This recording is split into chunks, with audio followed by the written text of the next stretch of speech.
c'est parti. C'est parti. Je te laisse reprendre. Ouais, ok. Bonjour Magali. Salut Guillaume, on arrive à démarrer. Ouais, on arrive à démarrer, parce que c'était un peu compliqué. Voilà. Bienvenue. Merci. Bienvenue dans mon podcast. Oui. Donc, je vous la fais courte. Ouais. Je vous la fais courte. On a eu un peu de difficultés là.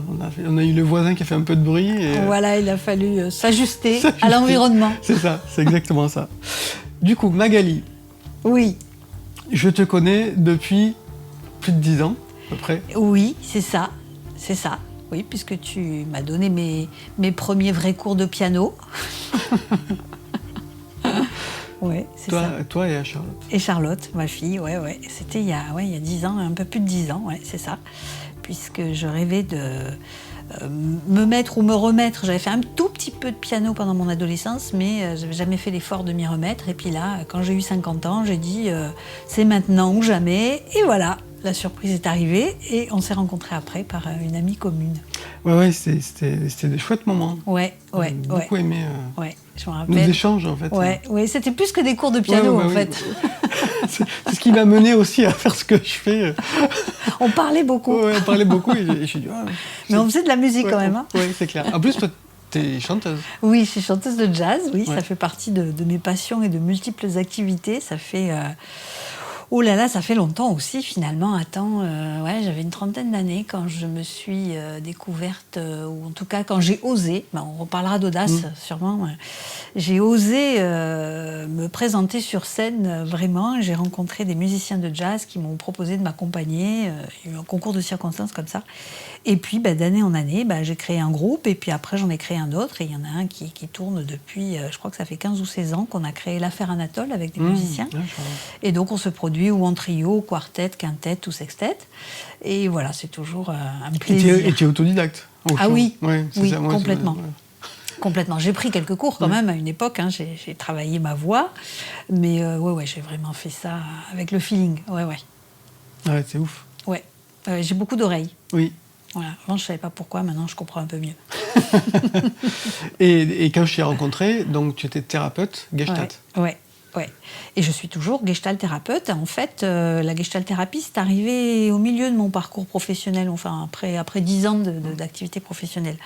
Moi, j'ai un parcours un peu atypique, comme tout dans ma vie d'ailleurs, mais bon, il y a plein de gens qui ont des parcours atypiques, mais j'ai un fil rouge, je dirais, tu vois, dans mon parcours, mais ça a pris différentes formes. Voilà. D'accord. J'ai commencé dans la partie commerciale, j'ai fait des études de commerce.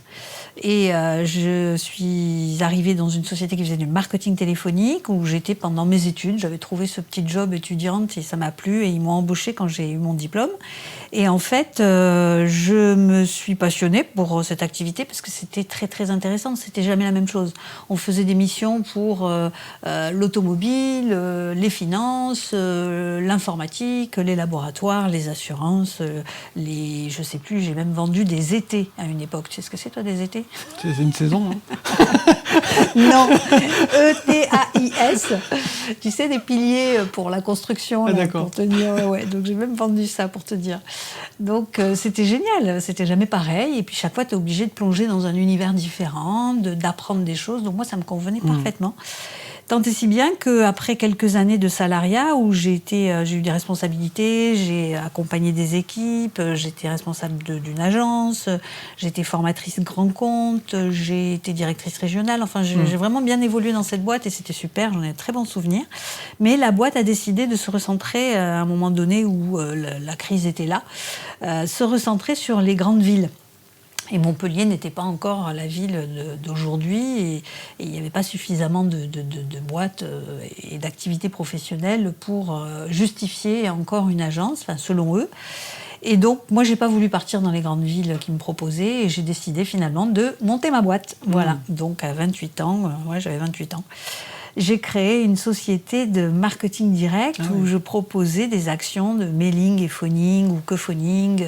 Et en fait, aujourd'hui, ça s'appelle les call centers. Tu vois, j'avais des équipes qui faisaient des missions qui étaient vraiment des missions travaillées. Tu vois, on faisait pas ça à l'emporte-pièce. C'était vraiment pas le des genre stratégies. De mec qui t'appelle. Non, voilà, je dis parce que rien à voir. On est d'accord.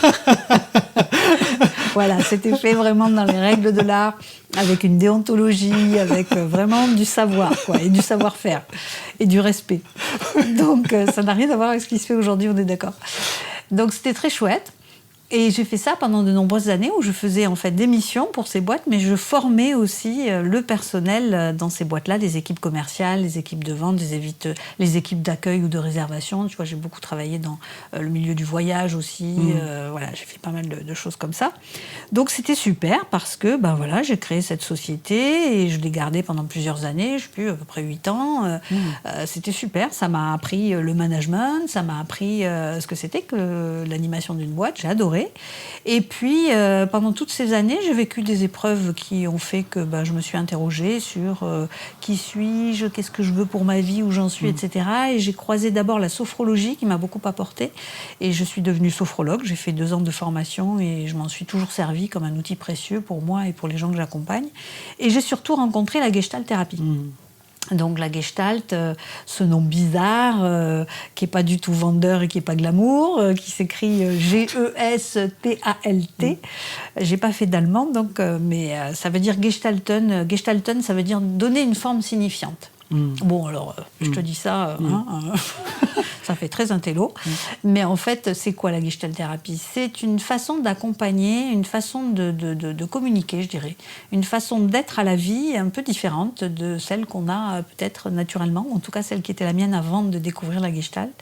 C'est une façon de penser autrement, une façon de penser dans sa globalité, c'est-à-dire qu'un individu n'est pas qu'une tête pensante, il est aussi une boule d'émotions, il est aussi un corps qui réagit avec des sensations. Et puis on est tous en mouvement dans un environnement, donc tout bouge et on a tout intérêt à savoir s'ajuster. Il y a un terme, quelque chose que j'ai appris dans la Gestalt thérapie qui s'appelle l'ajustement créateur. Je trouve ça très joli et j'utilise souvent. L'ajustement créateur, c'est vraiment savoir en toute situation faire preuve de créativité pour trouver des opportunités qui sont là et s'ajuster et avancer. Pour moi, c'est vraiment un principe fondateur. Et la Gestalt, c'est vraiment la thérapie du contact. La thérapie de la forme, on dit aussi, mais la thérapie du contact. C'est vraiment une thérapie relationnelle qui invite à s'attarder sur notre façon d'être en contact avec soi d'abord. Comment est-ce que je communique avec moi-même? C'est une question qu'on ne se pose pas toujours, ça, sauf si on est déjà dans une pratique de la connaissance de soi. Mais comment est-ce que je suis en contact avec moi-même? Est-ce que je suis vraiment en phase avec moi? Est-ce que je sais ce dont j'ai besoin, ce dont j'ai envie, ce que je ressens? C'est des questions qu'on ne se pose pas toujours. Ça invite à ça. Et puis, par là même, une fois que tu sais te connecter à toi, tu vas savoir te connecter aux autres, ou en tout cas, tu vas apprendre à sentir ce qui se passe pour l'autre, ce qui se passe chez l'autre. Et puis, tout ça dans un environnement qui, lui aussi, est en mouvement. Tu ne peux pas faire toujours la même chose parce que tu vas le faire à un moment, mais si l'environnement change, ça ne va plus être adapté. Donc c'est vraiment savoir naviguer dans tous ces paramètres-là, savoir se connecter à soi, aux autres, à l'environnement et tenir compte de ce qui est là en toi et pour chacune des personnes que tu côtoies. Bon, donc c'est un vaste programme, bien sûr.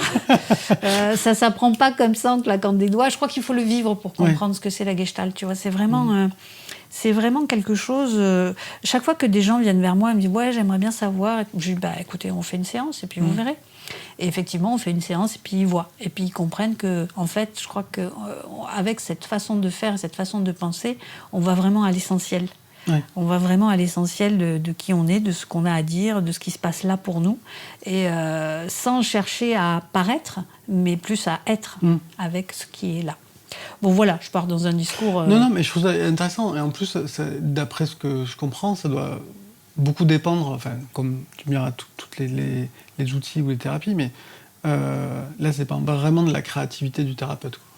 Oui, absolument. Et alors, justement, l'une des particularités de cette thérapie, de ce courant de psychothérapie, c'est l'implication du thérapeute. C'est-à-dire qu'un gestalt thérapeute, il n'est pas là juste pour observer, pour poser des questions. Il s'implique dans la relation.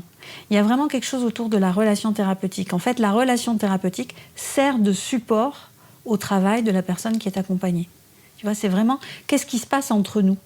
Parce que parfois, il peut y avoir des tensions, il peut y avoir des choses qui ne vont pas. J'ai raté un rendez-vous, j'ai dû le payer, je suis en colère, mais je ne le dis pas. Et on va se servir de tout ce qui est là, tu vois. Ou j'arrive, je rentre dans ma séance, mais en fait, mon esprit est ailleurs. Et si on n'arrive pas à trouver que justement, il y a quelque chose qui se passe à cet endroit-là, on ne sera pas dans le vrai, dans l'authenticité de la relation.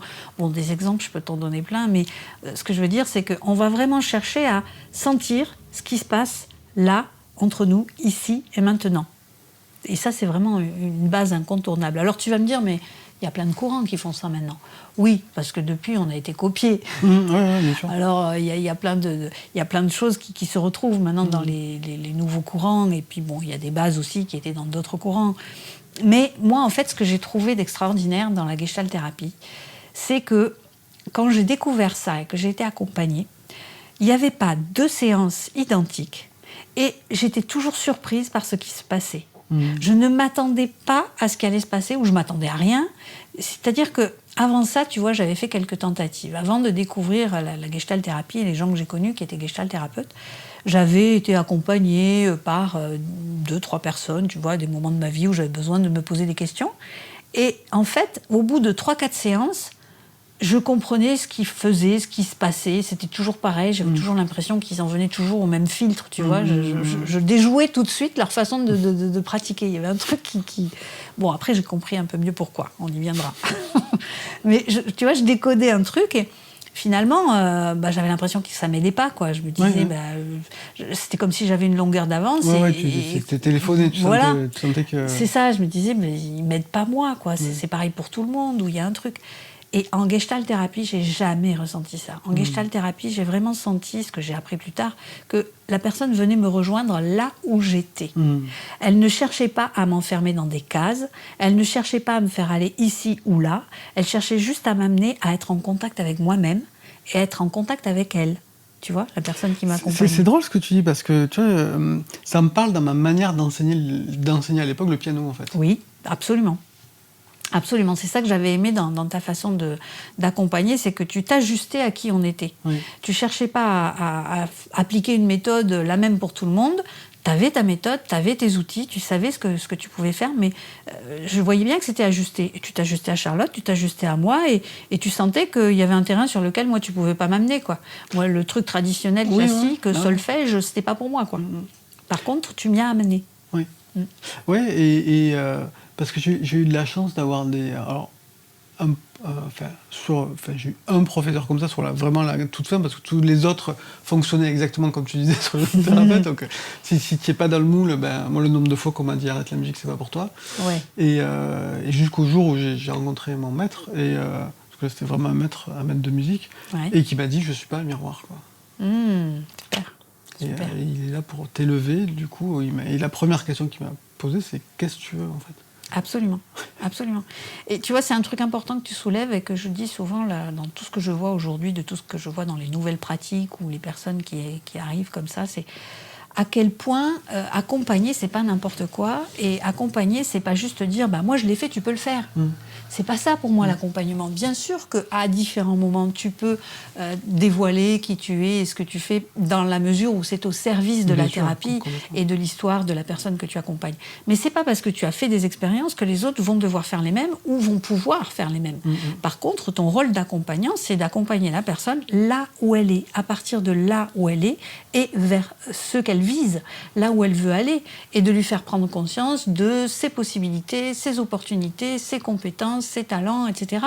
Voilà, ça, oui, tu vas l'aider à révéler son potentiel, se le révéler à elle-même et l'accompagner. Mais ça ne veut pas dire qu'elle va faire comme toi, ou que parce qu'elle va découvrir ce que toi t'as découvert, elle va en faire la même chose. Non, c'est vraiment se dire, voilà, moi, ma capacité de thérapeute, c'est d'aider les personnes à sentir là où elles sont, savoir où elles sont, et de leur permettre de se poser les bonnes questions pour ouvrir et aller vers quelque chose de différent. Et tu vois, la même période où je rencontre ce maître de piano, je fais du kung-fu aussi beaucoup, et je tombe sur une maître aussi, Corinne, et elle disait exactement la même chose, c'est-à-dire qu'elle te montrait plein de choses, et elle te disait, ok, qu'est-ce que tu as retenu ?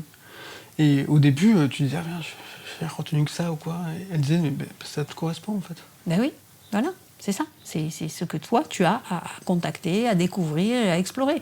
Voilà. Et on n'est pas tous les mêmes. Et bien heureusement, tu vois. T'imagines comme ça serait triste, quoi. Voilà. Donc la Gestalt, si tu veux, pour moi, ça a été vraiment cette révélation-là de se dire, mais oui, ça laisse une liberté. Chaque fois, vraiment, et c'est ce que je dis à mes clients et qui me renvoient à chaque fois que je leur dis ça, ils disent, mais c'est vrai, aucune séance n'est la même et il y a toujours un truc qui émerge là où on s'y attend pas et qui nous fait avancer.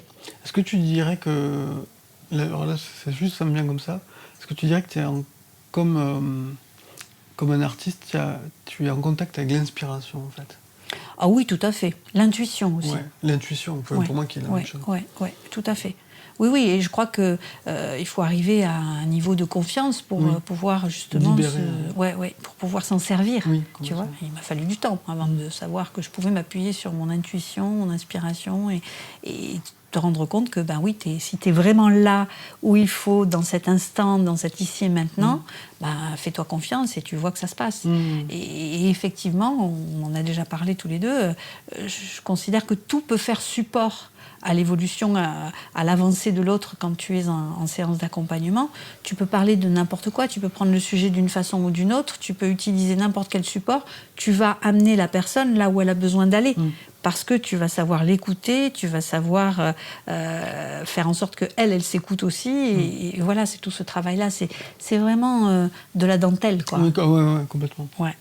Donc voilà, moi ça m'a passionnée. J'ai donc décidé de me former à la Gestalt thérapie, je te dis, pendant que j'avais ma boîte en fait, parce que je me suis dit ça va apporter un plus à ma casquette de formatrice, puisque j'étais formatrice, j'intervenais dans des grands groupes, je formais des équipes commerciales, plein d'équipes d'accueil, enfin bref, j'ai fait de la formation à la qualité relationnelle et à la qualité de la relation client.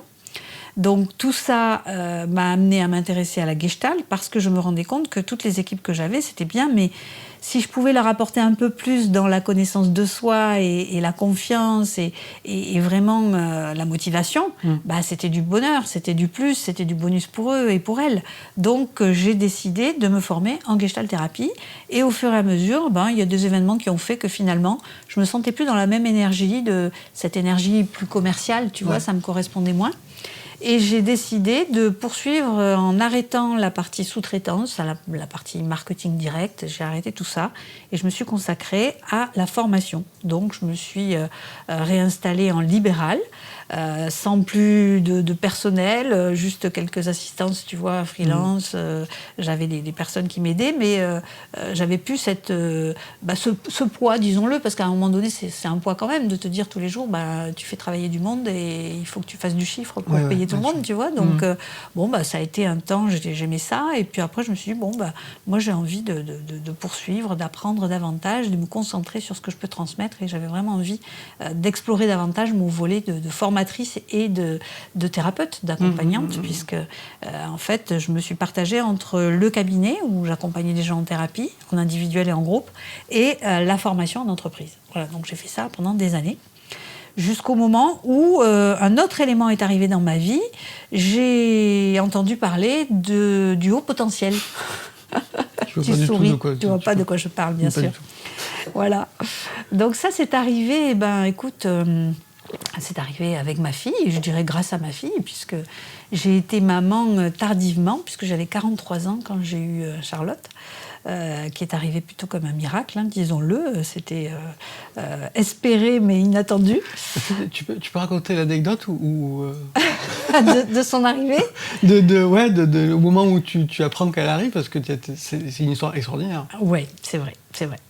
Eh bien, écoute... Et là, tu es dans le cadre, t'es dans le bon cadre pour raconter cette histoire. Oui.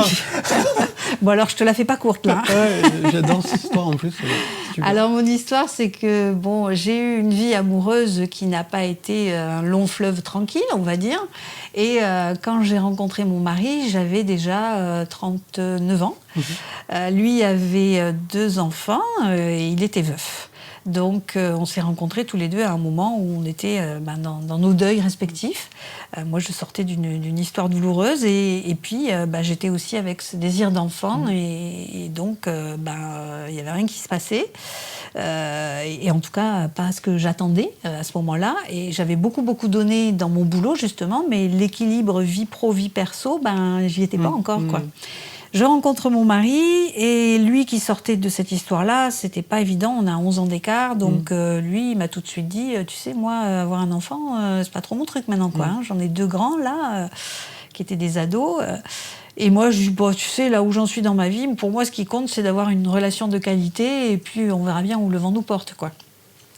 Bien que j'ai dit ça, eh ben, j'avais toujours ce désir qui montait, et puis donc autour de la quarantaine, le désir était très présent, et là, il s'est passé un truc et tellement fort que je me suis dit, bon, oui, il faut absolument que je découvre la maternité, c'est important pour moi. Donc il y a eu toute une étape qui a fait que finalement, il a dit, bon, allez, ok, on y va. Et puis, quand on a voulu et qu'on a essayé, en fait, ça venait pas. Et j'ai eu droit à toute la batterie de tests, machin, pour savoir pourquoi j'arrivais pas à tomber enceinte. Forcément, tu tombes pas enceinte à 40 ans comme à 20 ou à 25. Et donc là, on nous a dit que si on faisait pas de FIV et de traitement, on n'aurait pas d'enfant naturellement, que c'était même pas pensable, quoi. Alors la douche froide, tu vois, parce que bon, moi j'avais des antécédents familiaux qui faisaient que j'avais pas trop envie de me lancer là-dedans. Lui, vu ce qu'il avait vécu aussi, sa femme étant décédée d'un cancer, il n'avait pas trop envie de me voir partir dans ces traitements lourds et de voir tout ça. Donc on s'est trouvés dans un dilemme, ça a été très très douloureux pour moi, et surtout le jour où ma nièce, qui a 16 ans de moins que moi, m'annonce qu'elle attend son premier enfant. Alors là, waouh! J'ai dit non, c'est pas possible, faut absolument, je peux pas passer à côté de ça. Et donc on décide au final de partir dans un projet d'adoption, chose que j'avais déjà envisagée quand j'étais toute seule, quand j'étais célibataire. Il accepte donc de partir avec moi dans un dossier d'adoption. Mais il n'était pas chaud, hein. Il fallait vraiment qu'il m'aime. Hein. C'est l'amour. C'est de l'amour. Donc on monte un dossier d'adoption, on passe toutes les douloureuses étapes qu'il y a à passer. C'est très intrusif, c'est très, très difficile comme démarche. Et puis, quand on arrive au moment où on allait avoir l'agrément, eh bien, je me lève un matin et je ne sais pas pourquoi, l'idée me vient qu'il y a longtemps que je n'avais pas eu mes règles. Et en fait, voilà, je pars, je m'en vais, et puis je sais plus, bref, je fais un test et je me rends compte que je suis enceinte. Waouh! Et donc, il m'a fallu un court instant, mais un instant quand même, pour faire le deuil de cet enfant que j'allais adopter, tu vois, parce que tu te dis, mais attends, qu'est-ce qui se passe là? Tu vois, tu as investi dans ton projet d'adoption, et puis d'un coup, non, ça va finalement pas se passer comme tu as prévu. Waouh! Et puis bon, j'ai vérifié quelques jours après, bien sûr, j'ai fait une prise de sang et donc j'étais enceinte à 42 ans. Incroyable. Et ce à quoi tu fais référence et que tu voulais que je raconte, c'est que quelques temps plus tôt... Je me disais, elle va pas le dire. Quelques temps plus tôt, je t'ai dit, le faire court, c'est difficile avec moi. Non, mais très bien. Quelques temps plus tôt, je vais voir mon énergéticienne qui fait du Reiki et d'autres choses, parce que je pense qu'elle a un don et autre chose que le Reiki. Comment ça s'appelle, le Reiki? Ouais, le Reiki, ouais, je sais jamais le dire. Reiki Martin. Voilà. Et en fait, elle me fait une séance, donc elle travaille sur les énergies avec son bloc de cristal, tout ça. Enfin, je sais pas, c'est très très puissant chaque fois. Et c'est une femme que j'allais voir une fois de temps en temps. Et il m'arrive encore d'aller la voir. Elle est très chouette. Et donc, elle me dit en sortant, bon, ok, vous m'avez parlé de votre histoire d'adoption, mais moi, j'y crois pas trop à votre histoire d'adoption parce que l'âme est là, l'âme attend. Elle me dit ça en partant. L'âme est là, l'âme attend. Je ne sais pas pourquoi elle m'a dit ça, mais ça a résonné très fort dans mes oreilles. Et c'était en fait... Elle t'a dit fort près. Ouais, je ne sais pas, mais... Et c'était 2-3 mois avant que je découvre que j'étais enceinte. Incroyable. Donc quand j'ai eu, quand j'ai vécu cette magnifique expérience, ce miracle de la vie d'être enceinte, je me suis dit, mais oui, mais elle m'avait dit ça, mais je me souviens bien, et oui. Et puis un jour, Charlotte, qui avait 3-4 ans, je ne sais plus, 4 ans, elle a toujours beaucoup parlé, elle a parlé très tôt et elle parle encore beaucoup, elle a 18 ans aujourd'hui, nous dit dans une conversation à table, quand on parlait de la façon dont elle était arrivée dans nos vies, elle nous dit « Ah mais moi je vous voyais, hein, j'étais là, j'attendais, hein, mais je vous ai choisi. Hein. » C'est génial. Waouh, c'était une belle histoire, c'était très chouette. C'est génial, et j'adore cette histoire parce que c'est pas la première fois que je l'entends, c'est la deuxième fois que je l'entends. Ouais. Et je l'ai entendu dans un documentaire. Ah oui. Ouais, dans un documentaire qui parlait des vies antérieures, etc. Et c'est une famille américaine où l'enfant, en fait, fait très tôt des cauchemars d'avions. D'avions de crash. Et la famille est une famille... Alors, c'est le cas le plus documenté.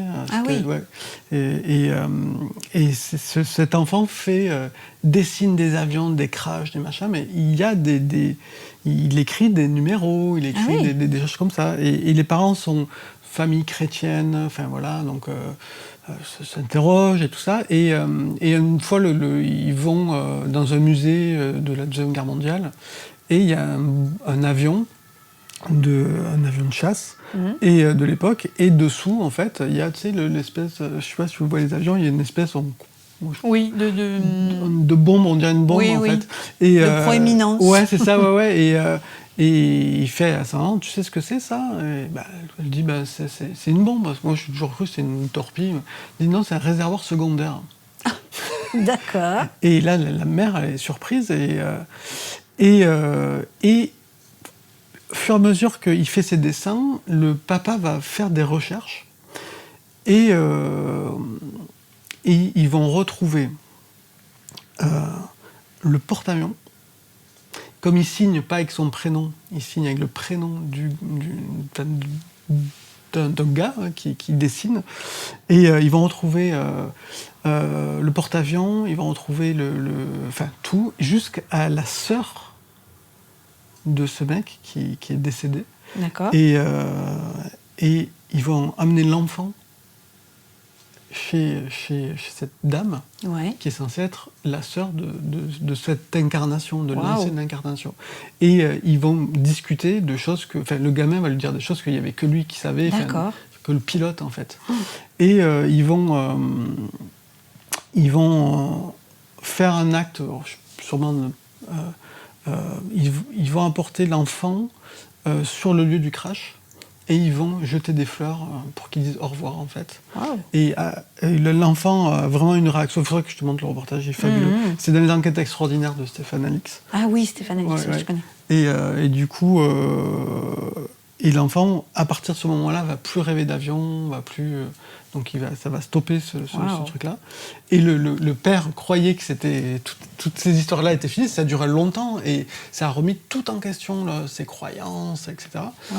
Et un jour, il est là avec son gamin, il joue. Et il est pareil, il est jeune aussi. Et l'enfant dit je vous ai choisi. Ah bah oui. Et il dit comment? Je vous ai choisi, vous étiez... Et il va décrire le lieu de leur nuit de noces, où il dit je vous ai vu, je vous ai trouvé sympa. Il dit un truc comme ça, et il dit c'est le jour où on a décidé d'avoir un enfant. Ah là là, c'est dingue. Ouais.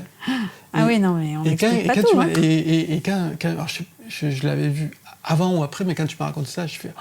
Ouais, je comprends que ça ait fait écho. Ça fait écho, et là tu dis waouh, c'est génial, quoi. Ouais. C'est pas banal, en plus. Ah ben non, c'est pas banal. C'est pour ça que j'avais dû te le raconter, parce que nous, ça nous a marqué. Et la preuve, on en parle encore tant d'années plus tard. C'est clair. Et elle s'en souvient de ce moment où elle nous a dit ça, tu vois, c'est vraiment... Oui, je crois qu'on n'explique pas tout. En tout cas, voilà, on est parti. C'est sur la pensée en arborescence, ton podcast, c'est ça? Donc du coup, on parle de pensée en arborescence. Démonstration. En parlant de ça, moi à l'époque, pareil, tu m'avais parlé, en fait, chose que j'ai complètement occultée quand tu m'en parlais, du coup, de ce qu'on peut appeler des zèbres. Oui, les zèbres. Ouais. Oui, c'est ça. C'est moi qui t'ai parlé de ça. Ouais. Effectivement. Oui. Et oui, puisque c'est à cette période-là que je démarrais, en fait, quand on s'est connus. Ça fait un peu plus de 10 ans, ça fait peut-être 12 ans. C'est pas de l'éthologie, je précise. Non. Et en fait, comment c'est venu? C'est Charlotte, en fait. Hein. Oui. C'est Charlotte qui, très petite, donc, comme on peut le comprendre, elle avait des raisonnements, elle avait des façons d'intervenir un peu particulières, et tout le monde trouvait qu'elle s'exprimait vraiment comme une adulte, qu'elle avait des façons de penser, de réagir qui n'étaient pas courantes, mais comme moi c'était mon premier enfant et mon enfant unique, je me rendais pas trop compte. Et en fait, quelqu'un m'a orientée vers, non pas les zèbres, mais on m'a dit il faudrait que tu ailles voir, à l'époque ça s'appelait les EIP, enfants intellectuellement précoces. Et j'ai une amie qui me dit, écoute, c'était la maman de son petit copain de maternelle, et elle me dit, mais écoute, moi je vais à une réunion parce que j'ai des doutes par rapport à mon fils, mais pour Charlotte, il faut vraiment que tu ailles voir ça. Écoute, j'ai écouté une conférence et tout, renseigne-toi, je pense que Charlotte, ça correspond vraiment. Je dis, mais de quoi elle me parle, tu vois? Mais vraiment, j'en étais là à ce moment-là. C'était vraiment pas un sujet qui était venu jusqu'à moi. Voilà, donc je me suis renseignée et sur le moment, non, mais il a fallu un peu quelques épisodes pour me rendre compte qu'effectivement, elle ne fonctionnait pas tout à fait sur le plan cognitif comme tous les autres enfants et que peut-être il fallait que je m'interroge. Donc je me suis renseignée sur le sujet jusqu'au jour où la maîtresse qui au départ prenait ça d'un peu loin est venue me voir en me disant, écoutez, je pense que vous devriez voir pour Charlotte, il y a des tests qui existent, il faudrait voir ça. Ok, donc elle a fait elle n'a pas été excellente en tout, tu vois. L'agilité, par exemple, c'était pas trop son truc, mais par contre, elle avait une capacité à mémoriser. Elle a lu très tôt, tu vois. Elle est rentrée au CP, elle savait déjà lire, elle lisait déjà des livres complets. Donc bon, elle a eu des avancées. Un peu pas au niveau de son âge, tu vois, on peut s'attendre à beaucoup moins que ça habituellement, donc on s'est dit, bon, oui, il y a peut-être quelque chose à voir. Mais moi, ça me choquait pas trop parce qu'elle avait des façons de faire que moi, je connaissais. Mais je savais pas que moi aussi, j'avais peut-être quelque chose de, pas comme tout le monde, on va dire, de différent. Donc je me suis renseignée sur la question pour découvrir que ben oui, ça serait bien d'aller voir un spécialiste. Elle a donc fait un test et on m'a dit ben voilà, votre fille elle est HPI. Ok, c'est quoi ça? Haut potentiel intellectuel, d'accord. Alors j'ai immédiatement plongé dans le sujet pour comprendre et pour mieux la comprendre, parce qu'une hypersensibilité, enfin tu connais les caractéristiques, hein, une hypersensibilité, une capacité de mémorisation énorme, un certain perfectionnisme, une pensée en arborescence plus, ça on le sait, tout le monde pense en arborescence, mais chez les HPI c'est plus. Bon bref, toutes les caractéristiques étaient bien présentes et ça m'a interrogée. Et quand je suis allée écouter les premières conférences, j'ai entendu quelqu'un dire « Mais vous savez, quand un enfant est HPI, l'un des deux parents, voire les deux, le sont aussi, en général. » Ah, donc j'ai regardé mon mari, je sais toi. Il me dit « Non, c'est toi. Non, c'est toi. » Je sais quoi. Bon, ben, on va creuser la question. Et donc je me suis ça peut sauter de génération ? Ça peut, je crois que en général, oui, ça peut, mais en général, oui, il y a quand même quelque chose qui se transmet, tu vois, et on retrouve. Alors, en fait, c'est jamais pareil, si tu veux. Alors, tu peux pas dire, parce que sur 3 enfants, sur 4 enfants dans une même fratrie, ça va pas s'illustrer, se révéler de la même façon. Et heureusement, tu vois, tous les enfants sont pas les mêmes. Donc, chez certains, il va y avoir plus une capacité dans un sens que dans un autre. Pour certains, ça va être plus artistique. Pour d'autres, ça va être plus intellectuel. Ouais. De toute façon, il y a beaucoup de sortes d'intelligence. Oui, en plus. Bon, bah, ça, c'est pas encore complètement démontré. Mais en tout cas, ces profils-là sont des profils...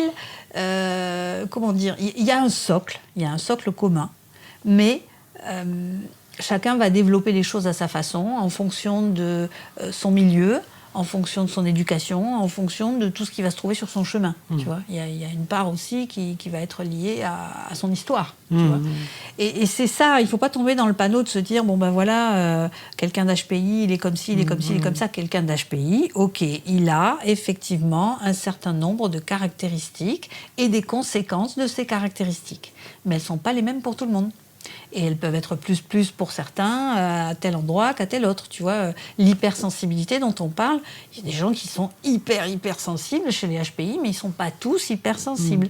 Ou en tout cas, ça ne se développe pas de la même façon. Tu vois, ça peut être très intérieur, ou ça peut venir avec l'âge. Enfin bon, il y a vraiment tous les cas de figure. Et heureusement, Dieu merci, heureusement qu'on n'est pas tous pareils. Mais il faut accepter qu'il y a des personnes qui ont cette particularité, cette singularité, c'est une façon de penser qui est différente. Et cette façon de penser qui est différente fait qu'ils sont différemment au monde, si tu veux. Ils n'ont pas la même façon de réagir, ils n'ont pas la même conscience des protocoles, ils n'ont pas la même façon de relationner, si je peux utiliser ce verbe-là. Ils n'ont pas la même façon d'anticiper les choses. Ils ont une intuition en général assez développée. Alors, il y a tellement de caractéristiques, donc, comme ça, aiguës. Ils sont trop, en fait. On dit toujours qu'ils sont trop en tout. Leurs émotions... ils sont hyper, en fait. Ils sont hyper, voilà, hyper. Et en fait, ça leur pose parfois des difficultés, mais pas que. Il y a certains HPI qui sont tout à fait bien dans la vie qu'ils se sont construits, ils sont bien dans ce qu'ils font, ils trouvent très vite leur voie, ça leur convient, ils sont vachement heureux, et voilà, tu vois, ils ne se rendent même pas compte ou ils n'ont même pas envie de le savoir. Moi, j'en connais qui se disent « oui, je suis certainement, mais bon, je m'en fous, moi, ma vie va bien, quoi ». Tu vois ? Il y en a d'autres, par contre, où c'est dans un entre-deux. Et où ils se rendent compte que ça leur joue des tours, il y a des frustrations parce qu'ils se disent qu'ils se sentent capables de faire des choses et puis finalement ils n'y arrivent pas, mais ils ne savent pas peut-être qu'ils sont comme ça, et donc ça peut les aider d'avoir le mode d'emploi. C'est pour ça que c'est important d'en parler et que c'est important de le savoir. Tu n'es pas obligé d'aller passer un test. Moi, j'ai eu des clients avec qui j'ai senti qu'effectivement ça correspondait, ou à un moment donné j'ai amené le sujet, mais où pour eux c'était écoute, c'est super que tu me dises ça, ça m'éclaire vachement, mais j'ai pas besoin d'aller passer de test parce que là où j'en suis, ma vie va bien, moi j'ai choisi ma voie, ça me va, voilà, tu vois, c'est pas obligé. Par contre, il y en a d'autres où ils ont vraiment besoin d'aller éprouver ça et de passer des tests pour savoir vraiment ce qu'il en est, parce que c'est vrai que passer le test, ça te donne quand même des compléments d'information sur tes points forts et les points qui sont peut-être plus fragiles ou qui te posent des difficultés. Donc c'est bien de le savoir.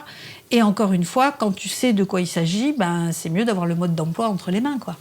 Quand je dis toujours, si tu vas dans une ville avec le plan d'une autre ville, si tu vas à Lyon avec le plan de Paris, tu chercheras la Tour Eiffel, tu la trouveras pas, quoi. Tu vois ? C'est clair. Bon, c'est pas moi qui dis ça, c'était Jeanne Siofachin dans les premières conférences que j'avais écoutées d'elle qui avait dit ça, et j'avais trouvé la métaphore tout à fait juste. Voilà, si t'as pas le mode d'emploi, forcément, à un moment donné, tiens, on entend un bruit de fond. Voilà, ça, les HPI, tu vois, ils passent pas à côté. Donc voilà, donc vous entendez peut-être un bruit de fond, il y a un voisin qui fait du bruit. Mais c'est pas grave, on va continuer quand même. Sinon...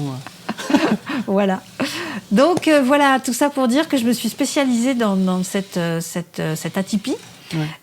Parce que je me suis rendu compte que finalement, quand j'ai découvert ça pour moi aussi, parce que forcément ça m'a posé des questions et je me suis dit mais est-ce que c'est pas ça mon fonctionnement, et d'un coup pour moi ça a été comme une clé de voûte, tu vois.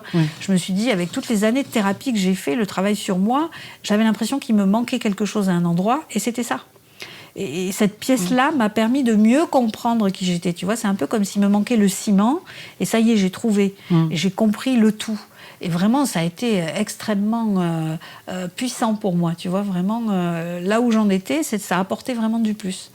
Et j'ai eu envie, tout naturellement, de me spécialiser dans le sujet, parce que, étant gestalt thérapeute, c'était un plus pour moi. Ah là, il fait vraiment du bruit, le voisin. Ça va pas aller, là. Bon, on va se déplacer. On va peut-être se déplacer pour l'entendre un petit peu moins. Voilà, ça nous refait le coup. Voilà, c'est pas grave. Là, si on l'entend encore. Ah, putain, on va aller sur la terrasse. Peut-être sur la terrasse. On vous fait partager. Voilà. L'environnement. C'est ça. On ne peut pas faire abstraction de l'environnement, c'est ce que je disais. Tu vois, il faut s'ajuster. Donc, on trouve un ajustement créateur. On va en terrasse, vous l'entendez peut-être un peu, mais ça fait rien. Voilà. Donc voilà, je me suis spécialisée dans le haut potentiel intellectuel, et depuis plus de 10 ans, c'est devenu l'une des choses pour lesquelles les gens viennent me voir, viennent jusqu'à moi. D'accord. Donc je les accompagne en individuel, je les accompagne en groupe, je fais des groupes aussi. Et depuis le Covid, je travaille essentiellement à distance. D'accord, ok. Voilà, ça aussi, ça fait partie de mon profil à moi. J'ai toujours aimé la communication, et je me suis intéressée à cette forme nouvelle de communication, parce qu'il y a beaucoup de gens qui ont eu du mal à à l'appliquer, à l'utiliser. Il y a des gens qui sont encore aujourd'hui pas à l'aise avec la visio, par exemple. Donc voilà, au moment du Covid, j'ai décidé de continuer en travaillant en visio et ça s'est super bien passé. Les gens ont apprécié. Et c'est une autre forme de contact, mais c'est du contact quand même. D'accord. Voilà. Donc, et du coup, tu touches beaucoup. Enfin, du coup, tu touches des gens un peu partout en France ou Oui, et à l'étranger. Et à l'étranger. Oui, beaucoup de gens qui... D'ailleurs, la visio, c'est formidable pour ces gens qui sont à l'étranger. T'imagines, au moment du Covid, tous ceux qui étaient à l'étranger et qui avaient besoin de soutien, heureusement qu'il y a eu la visio, quoi. Oui. Tu vois, c'est là que j'ai développé une clientèle à l'étranger, en fait. D'accord. Parce que j'avais participé à de nombreux congrès. Il y avait le congrès d'Ouance de Nathalie Asten. C'est vrai. Voilà, elle a arrêté l'année dernière, je crois. J'étais en Guadeloupe, non? Tu étais en Guadeloupe quand c'était... Oui, c'est ça. On t'avait vu. Ouais. Voilà, c'est ça. Donc j'ai participé 2 ans à ce magnifique congrès. Et du coup, j'ai eu une visibilité à l'étranger grâce à ce congrès, puisque c'était un congrès francophone. Et ça m'a donné l'occasion d'être visible et d'être sollicitée par des personnes qui m'avaient entendue lors de ce congrès. Voilà. D'accord. Donc ça, c'est vraiment quelque chose qui m'a plu et qui m'a amené encore un peu plus loin. D'accord. Et juste sur le mot zèbre, est-ce qu'on appelle ça des zèbres? Oui, alors ça c'est Jeanne Siofachin qui a donné ce nom-là à ce public-là. Alors, c'est pas très apprécié par tout le monde parce que c'est pas très scientifique. Mais en fait, elle a décidé de les appeler les zèbres. D'abord, ça a un petit peu vulgarisé le sujet et ça a permis à différentes personnes de s'identifier à ça parce que, tu sais, quand on te dit « ouais, t'es haut potentiel intellectuel », c'est « oula, je vais la fermer parce qu'on va se dire pour qui elle se prend celle-là, quoi ». Ouais, il y a le mot surdoué aussi. Il y a le mot surdoué.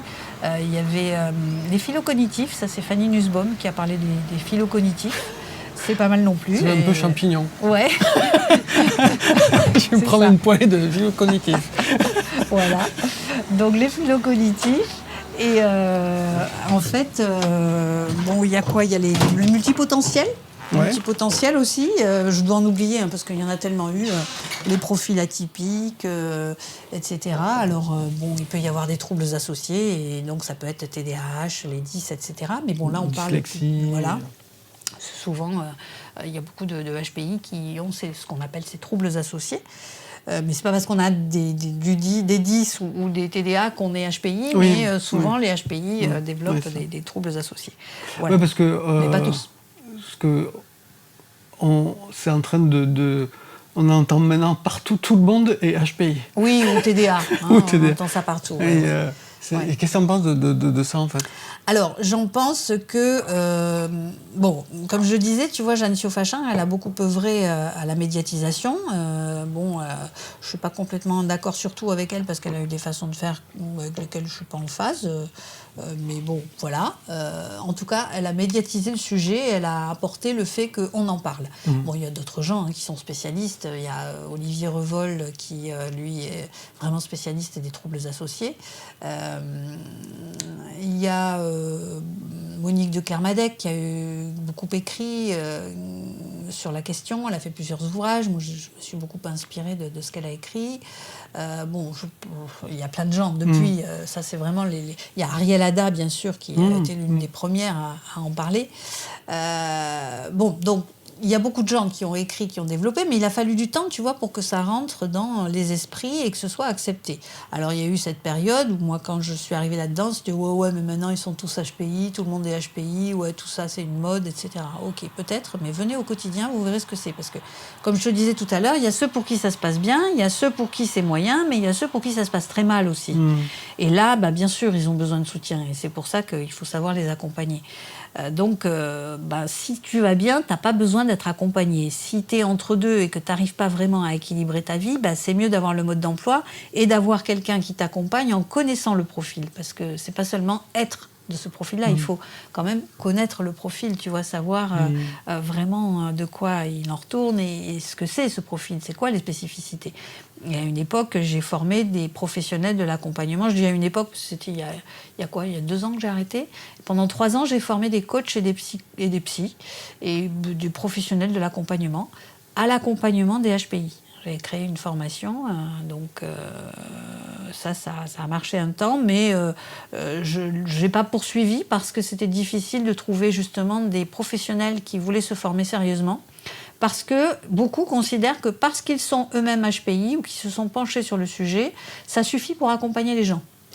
Ouais. Alors que non, ça suffit pas, quoi. Il faut quand même savoir ce que tu fais avec ça, tu vois, et comment tu vas les accompagner, parce qu'il y a quand même des différences. Oui, bien sûr. Et ma question elle est aussi, est-ce que des thérapeutes... Moi, je trouve... après, c'est une question et en même temps, c'est une réflexion que je me fais. Quand je vais voir une thérapeute, en fait, si elle est HPI ou THPI, elle va être... Si elle est compétente dans ce truc, elle va être plus à même de se connecter à moi que quelqu'un qui l'est pas, en fait. Ou du coup, il y a un monde entre nous deux, quoi. Alors, je suis partagée là-dessus. Je dirais que... C'est une discussion. Hein. Ouais, mais ce qui compte, c'est qu'elle sache de quoi il s'agit. Alors, si elle l'est, oui, bien sûr, il y a le non-verbal, il y a des choses, il y a des subtilités qui ne lui échapperont pas parce qu'elle est comme ça, mais elle est comme ça avec tout le monde. Tu vois, si tu es toi-même concerné par le sujet, faut-il déjà que tu saches comment tu fonctionnes. Ça veut dire avoir travaillé suffisamment sur soi et sur son profil atypique. Donc, si tu connais bien ton profil atypique, tu peux mieux accompagner les autres et tu vas te connecter différemment. Mais ce qui compte surtout, c'est de connaître le profil atypique. Moi, je connais des psys ou des thérapeutes qui ne sont pas HPI, mais qui ont appris à accompagner les HPI. Et ils sont tout aussi compétents, tu vois. Ce qui compte, c'est savoir aller chercher la personne là où elle est, encore une fois, comme en Gestalt. C'est pour ça que moi, j'ai trouvé que j'avais, si tu veux, les outils qu'il fallait pour accompagner ces profils-là. Parce que la Gestalt, elle est tellement libre, et la plupart du temps, ces profils atypiques te disent « Ouais, moi, quand je vais voir un psy, je le vois une fois, deux fois, trois fois, je sais déjà ce qu'il va me dire la fois d'après, donc ça ne m'intéresse pas. » En Gestalt, ça n'arrive pas. Ça n'est jamais pareil. C'est ça aussi. Ma question, elle vient un peu de là aussi. Parce que quand tu vas voir quelqu'un de former, je sais pas comment on dit, normalement, ou typique, oui, neurotypique, on va dire ça. Et tu vois 3 coups à l'avance, quoi. Oui, mais à la limite, tu vois... En fait, déjà, il y a un rapport aussi qui n'est pas le même, je trouve. Après, chaque personne est différente. Oui, mais ça dépend de la méthode. En tout cas, peut-être c'est la méthode. Voilà, c'est une histoire de méthode. Et un atypique, un profil atypique, il repère très vite comment les gens fonctionnent. C'est ça, Parce que son fonctionnement cognitif lui permet d'avoir accès à différentes capacités, on va dire, qui lui permettent de sentir... Il a plus de capteurs. Et grâce à ces capteurs, il va très vite cerner comment fonctionne la personne en face. Et il va sentir en plus. Il est très intuitif. Et donc tout ça va lui permettre d'avoir comme une longueur d'avance. Et si la première fois, le thérapeute utilise un protocole et une méthode, et la deuxième fois, il le refait, il a une capacité qui lui permet de voir que, il fait chaque fois comme ça, il va chaque fois me poser cette question-là, il va chaque fois faire comme ci et faire comme ça. Et au bout d'un moment, c'est plus efficace parce que tu t'attends à ce qui va se passer. Alors qu'en Gestalt, ça peut pas être comme ça. Parce qu'en Gestalt, justement, comme je te l'ai expliqué tout à l'heure, c'est vraiment... tu prends les choses qui sont là, ici et maintenant. Elles ne sont jamais les mêmes. Avec ce que tu ressens, ce qui se passe dans la relation, avec quoi la personne arrive, ce avec quoi tu es toi. Et ça ne fait jamais le même cocktail. Ouais, du coup, c'est ce que tu as développé, en fait, dans ta méthode. Voilà. Donc, en fait, je me suis rendu compte que dès que je me suis formée à l'approche de ces profils-là, que j'ai compris déjà le mien un peu mieux et que je me suis formée à ces profils atypiques, je me suis rendu compte à quel point la Gestalt était l'outil rêvé pour accompagner ces profils. Il y en a d'autres, mais en tout cas, celui-là, il est vraiment adapté. Et je ne me suis pas trompée parce que j'ai continué à accompagner et je me suis bien rendu compte que tous les profils atypiques qui venaient jusqu'à moi, soit ils le savaient déjà et ils venaient travailler justement avec quelqu'un qui connaissait leur profil, soit ils ne le savaient pas et je les amenais à le découvrir. Et chaque fois, forcément, ça donne des résultats positifs parce que se connaître mieux, ça permet d'avancer, c'est clair. Et donc, moi, j'ai une autre question et après tu diras aussi où tu en es actuellement aussi sur ça. C'est la différence entre, on a déjà parlé, entre HPI et THPI. Oui. La différence entre HPI et THPI, c'est une question de... si je le fais simple, je dirais que... HPI, pour dire aux gens, c'est... Ah oui, alors, les HPI, on considère qu'on est HPI quand on passe le test de QI, quand on fait le bilan pour savoir quel est notre profil cognitif. Il faut avoir 130 pour être considéré comme HPI. Au potentiel. Voilà. Mais même si tu as 125, si tu as 124, tu vas être quand même considéré dans les profils atypiques et avec ce même fonctionnement-là, parce que c'est tellement proche, tu vois, ça va dépendre après de plein de choses. Voilà, il faut regarder un tout, c'est pas uniquement un chiffre qui compte, et puis à la limite on s'en fout du chiffre, tu vois, c'est juste savoir un peu comment tu te situes sur l'échelle, mais officiellement on considère qu'à 130, c'est au potentiel intellectuel. Et je n'ai plus en tête, je crois que c'est à 145 qu'on passe à THPI. Il me semble, hein, je n'ai plus en mémoire. Il y a un moment que je n'ai pas regardé ces chiffres-là. Bref. Voilà. Donc THPI, ça veut dire quoi ? Ça veut dire encore plus. C'est encore plus rapide. Très haut potentiel. Voilà, très haut potentiel. Alors pour moi, la grosse différence entre les HPI et les THPI, c'est que les THPI ont encore plus de difficultés relationnelles. Hein, en tout cas, c'est ce que je vois de ma lorgnette à moi depuis ma fonction et de comment je les accompagne. Je vois bien que c'est ça qui est plus difficile, tu vois, parce que c'est plus. Voilà. Et à partir c'est pas à partir, mais les THPI, est-ce qu'il peut avoir aussi des THPI qui vont avoir des tendances, je ne sais pas si on pourrait dire tendance, mais attirées vers le trouble autistique ou... Oui, à la limite, elle est fragile. Alors, tu vois, ça, c'est pas quelque chose que je peux pas y répondre de façon très très précise, mais plus tu montes, de toute façon, plus tu touches à l'autisme. Hein. C'est clair, c'est très très lié, c'est très proche. D'accord. Mais encore une fois, ça va dépendre de plein d'éléments. Tu vas avoir des THPI qui vont pas être dans cet enfermement ou dans cette coupure, qui vont peut-être même, moi j'en connais, des THPI qui savent être dans un relationnel plus, mais avec quand même certaines difficultés du fait de leur hypersensibilité. Voilà. Ok. Merci. Enfin, il y aurait beaucoup à en dire encore dessus, mais bon. En tout cas, là où j'en suis, puisque tu me posais la question, c'est que moi, tout ça m'a conduit à un constat, à une prise de conscience plus grande encore, où à un moment donné, tu me disais, qu'est-ce que tu en penses de tous ces débats, est-ce que c'est une mode, etc. C'est ce que tu me demandais tout à l'heure, hein, de la façon dont ça s'est développé. Je ne pense pas que ce soit une mode, mais ça a été mis à jour à un moment donné, plus qu'avant. Ça a toujours existé, puisque au Moyen-Âge, ça existait déjà. Je ne sais plus comment on les appelait, ça avait un nom. Les enfants vieillards, je crois qu'on les appelait. Quelque chose comme ça. À vérifier, mais je crois que c'était ça. Au Moyen-Âge, on les appelait les enfants vieillards. Parce que, ils avaient une maturité que tout le monde n'avait pas, et je crois qu'ils allaient dans les monastères pour écrire, tu vois, sur les registres et tout ça. J'avais lu ça dans des... Je sais plus. C'est vachement intéressant ce que tu dis. Oui. L'histoire, en fait, de ça, j'ai jamais pensé, mais ça doit être hyper intéressant à regarder. Oui. Oui, de voir comment ça s'est développé. Oui, les premières traces, c'est vraiment... Je vous encourage à aller faire des recherches dans ce domaine, ceux qui nous écoutent, si vous avez envie, parce que c'est passionnant. Moi, j'avais regardé ça à un moment donné, et j'ai plus tout en tête, parce que ça fait longtemps que j'avais exploré la question, mais j'avais trouvé des choses passionnantes sur le sujet. Oui, mais je pense que pour revenir à la mode, je pense que on va coller une... est-ce que c'est... ma question, c'est est-ce qu'on est tellement dans une société du m'as-tu vu, alors si en plus mon enfant est au potentiel... Oh là là. Il y en a qui en font un succès, tu vois. C'est ça, alors que non, c'est une différence. Et voilà, ma position, moi, aujourd'hui, c'est pas une supériorité, c'est une différence. Alors oui, ce fonctionnement cognitif et ces grandes capacités peuvent rendre les gens plus intelligents. Mais ce que l'on mesure avec ces tests, notamment, ça n'est pas l'intelligence, loin de là. Hein. Tu peux être HPI et être très con, excuse-moi du mot, mais voilà, c'est pas réservé, tu vois. C'est pas parce que tu es HPI que tu es le roi du monde. Hein. Non, il y a de tout et dans toutes les catégories. Ces capacités en fait, on ne mesure pas l'intelligence, on mesure le fonctionnement de l'intelligence. Ce qui est différent, c'est le fonctionnement de notre pensée. Donc le fonctionnement de notre intelligence. Et comme ça peut aller très vite, eh ben forcément, peut-être parfois, on peut accomplir des performances dans plein de domaines. Oui, c'est ce qu'on voit, c'est vrai. Ce que je dis souvent à des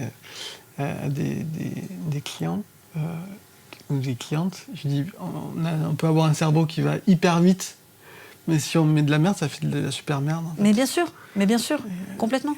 Donc, tu vois, moi, je lutte contre cette idée de les HPI sont des êtres supérieurs. Non. Les HPI sont des gens qui pensent autrement. Alors oui, s'ils savent bien gérer leur potentiel, ce sont des personnes qui vont peut-être accomplir des choses magnifiques, et tant mieux, et ils vont l'offrir au monde, et c'est très bien, mais ils peuvent aussi se retrouver en prison, c'est clair. Donc, il y a la façon dont on va l'utiliser. Il y a le fait que tout le monde dise à un moment donné « Ouais, les HPI, il faut les comprendre ». Et ça m'a agacée profondément. D'ailleurs, je crois que j'en avais parlé à la table ronde où on était... il me semble que l'une des tables rondes à laquelle j'avais participé avec Nathalie Elsten, je crois que je l'avais évoqué. En fait, tu vois, c'est vraiment quelque chose... j'aime pas entendre cette idée qu'ils sont plus forts que tout, plus forts que tous, et qu'ils sont supérieurs. Non, ils sont différents. Et là où ça m'a conduit, c'est que oui, on doit tous savoir comment on fonctionne. Ça, c'est précieux. Bon, si on va bien dans notre vie, si la vie roule, on ne se pose pas de questions, ok, il y a des gens qui n'ont jamais vu un thérapeute, et puis c'est très bien. Mais si à un moment donné, on a besoin d'aide, autant aller la chercher, et se connaître, savoir comment on fonctionne, à quoi on est sensible, et ce dont on est capable, c'est super important. Mais c'est valable pour tout le monde. C'est pas valable que pour les HPI.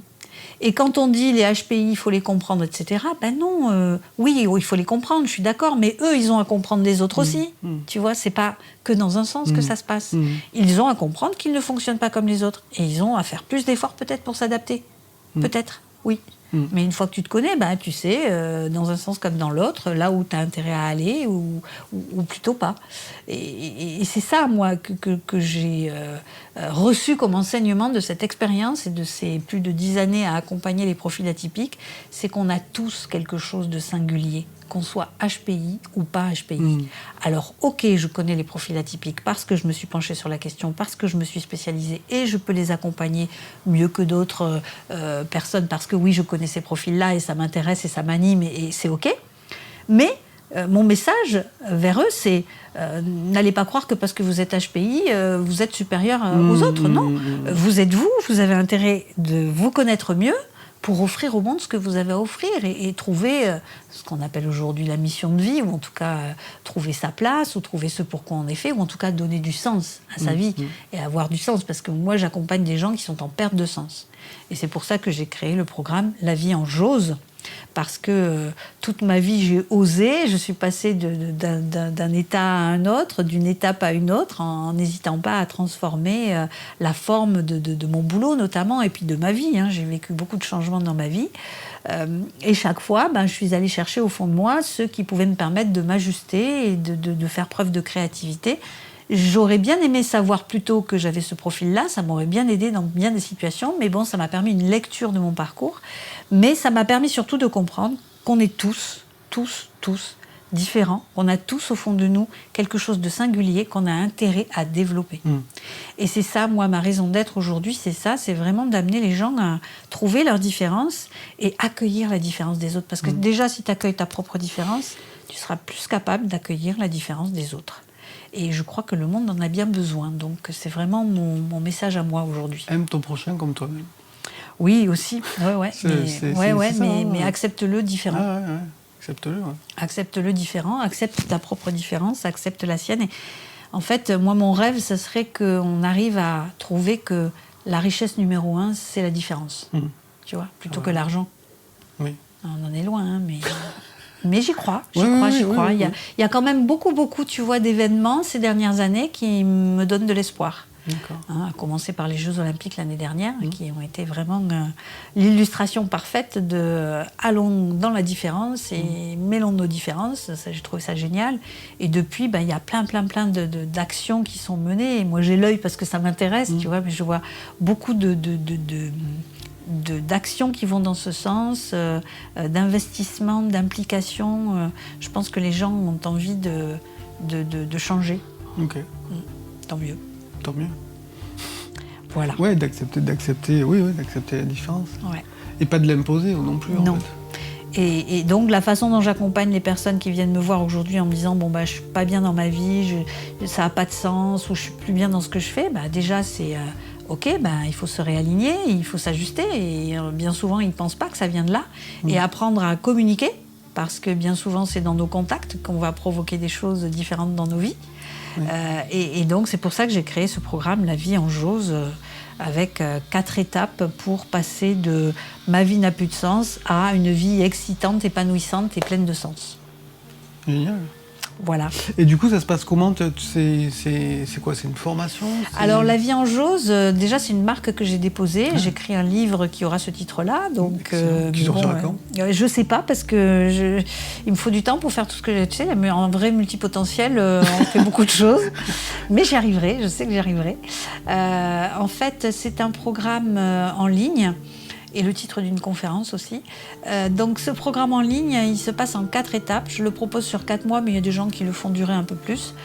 Où en fait, ma méthode consiste à d'abord définir le projet, et le projet pour lequel j'ai envie de m'investir et trouver ce qui fait sens pour moi. C'est quoi que j'ai envie de faire, dans quelle direction j'ai envie d'aller.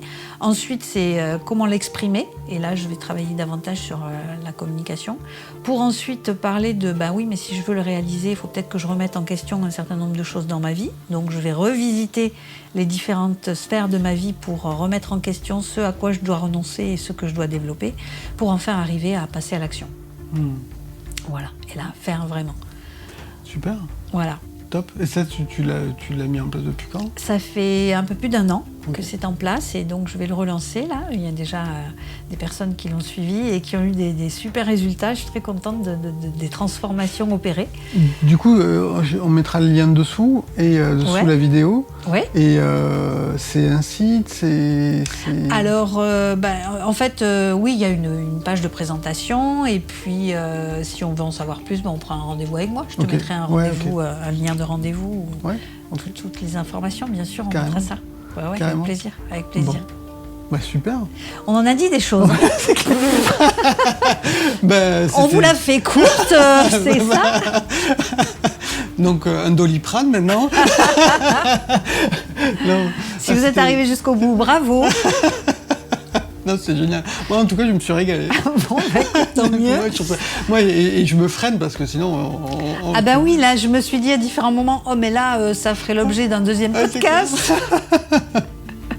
En fait, on ne peut pas tout aborder. Je pense qu'on a dit beaucoup de choses. Ouais, on a dit beaucoup de choses, mais c'était passionnant. Merci. Avec plaisir, merci, Guillaume. Magali. Avec plaisir. Au plaisir. Hein. Ouais, je vais me remettre au piano déjà. Je t'embrasse. Moi aussi, merci pour tout ce que tu fais. Merci super. À toi, merci super. À toi. Merci d'être venu. Et venez écouter les prochains concerts de bol de Guillaume. Merci. Allez, au revoir. Au revoir à tous et salut Guillaume. Merci, ciao.